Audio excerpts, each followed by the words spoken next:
Hello everyone, welcome back. Okay, so now that we have looked at Moodle, YouTube, save from, how to upload our own videos, the next part of the presentation will be looking at screen recording, either with your mobile phone or your computer or laptop. So remember the concept on static and live e-learning and micro lessons. So learners have different learning barriers, right? So to try and accommodate all of them as much as possible in terms of providing lessons that are text related, audio, just sound related, either an audio clip, and then what we are currently doing, which is audio visual, right? So either through PowerPoint presentations or self-recorded lessons. So it would have been very easy for me to just have sent you this PowerPoint presentation with a few keywords on the side for you to read, but the thing with reading is that students interpret text in their own way, or they read it and then they have a voice in their head that is either interpreting it in the correct or incorrect manner depending on what you intended. But with recording a lesson, right, it adds a little bit of value to the lesson for the students to actually sit and engage with you in terms of listening instead of using their attention for reading. And then those who want to read, you can then send both the video and the PowerPoint presentation with the text, and then they can choose which one suits their learning needs the best. And also we know that students' attention span is very low or very short with anyone. So with adults, our attention span is a bit longer than students. So you want to use micro lessons, which are the short bursts of e-learning lessons, just to capture their attention. So for example, if you look at your subject guideline, topic 1 is broken down into, for example, 5 subject outcomes, SOs, and each subject outcome has then 3 learning outcomes.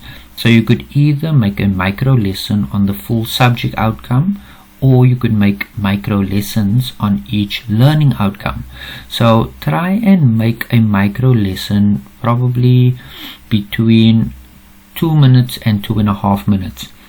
It just creates this quick burst of information, and thereafter you could possibly give a short test, or you could compile a test after a few micro lessons, so the students can then stop, open up something else, so you're grabbing their attention through different uses.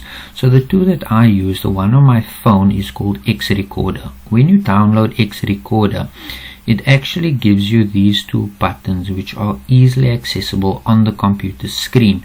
So the one is for recording and the one is for editing. When you press the recording button over here, if you look on the right hand side, you get all these options. You can start recording, you can go back home, change the settings, and these are pop-out menus. When you press the X, that one will then close and return to this little icon.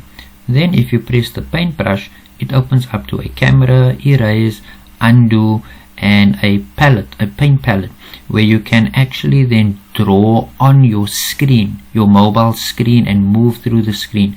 But once you are drawing, you first need to close it before you can move to a different screen. Otherwise it will just keep drawing and drawing until you close it. And then again, once this is closed, it then goes back to this very neat icon that hides very faintly in the background of your mobile screen, so it's not that visible. So that's a very cool application on the mobile phone.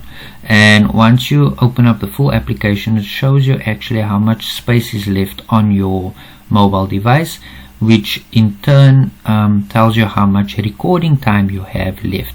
But a quick word of advice: once you are done recording on your phone, to save space, transfer your videos to an external hard drive or upload them to YouTube, and then you can just save the link, which is far less space than actually saving the video. And then you can delete the video or save it as a backup on an external hard drive, clearing your phone space. So the benefit of YouTube and uploading the videos. Why I've added my picture here is because your video becomes a bit more personal, because as students are listening to your voice and seeing your picture, somehow, somewhere, a memory will be recollected of the classroom. So they kind of for a moment forget the environment that they are in, and they recollect a memory of the past when we were in the classroom. So you're kind of still keeping them attached to the physical environment. Remember blended learning, where you're combining physical, and so once we return, hopefully they haven't forgotten what you look like. So you can add your picture or not, that's up to you totally. So it might be a bit daunting for some people to think, I'm actually going to record my voice and you actually have to redo and videos. But the next application I want to talk about is called Active Presenter. Now this I use for my laptop or PC. So the application I'm currently using right now is Active Presenter. So at the bottom you can see I've been moving this bar around, right? So this will show me the timing that I'm using for recording. So this is going over a micro lesson. So remember, micro lessons 2 minutes. Currently I'm on 6 minutes, but we are adults, our attention span is a bit longer. It tests the audio over here. It tells me what I can press on my keyboard to stop, to pause, but there are convenient buttons over here. Closing, I'll close the full app. Stop, it means I'm done recording. I can convert it to a video now.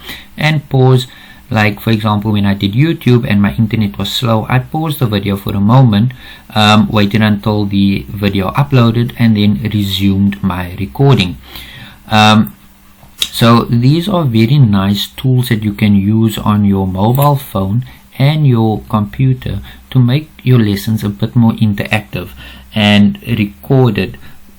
Instead of just sending text or PDF documents or Word documents to your students, you can send all of it or some of it so that you can accommodate all learning barriers.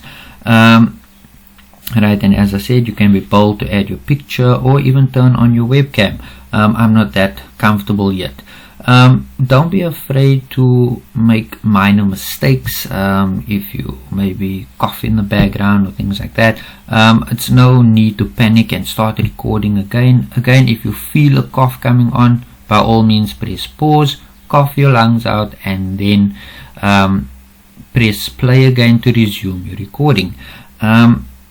It would be advisable to get your PowerPoint presentation fully set up. Make notes that you need to if your webcam is off, so that you can read maybe off from some notes, so that you are a bit more clear when bringing your message across.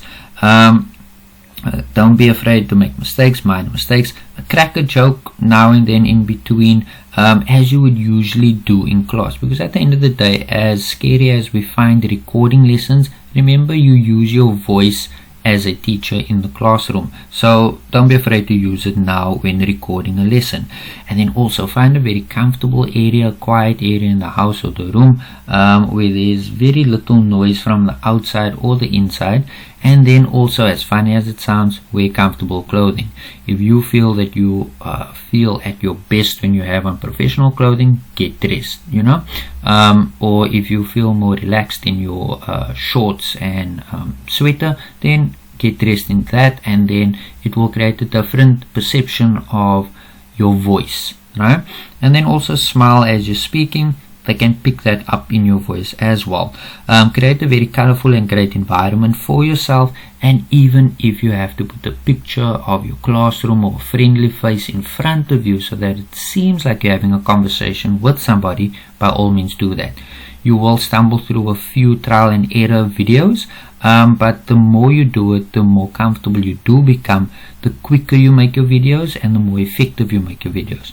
And once it's done and you press stop on Active Presenter, you can then convert it, you can edit the video, change it to a PDF, to a video file, and things like that. So these are two applications which I've found works very well in terms of transforming your normal PDF documents and Word documents and PowerPoint presentations into a bit more of an interactive lesson for e-learning.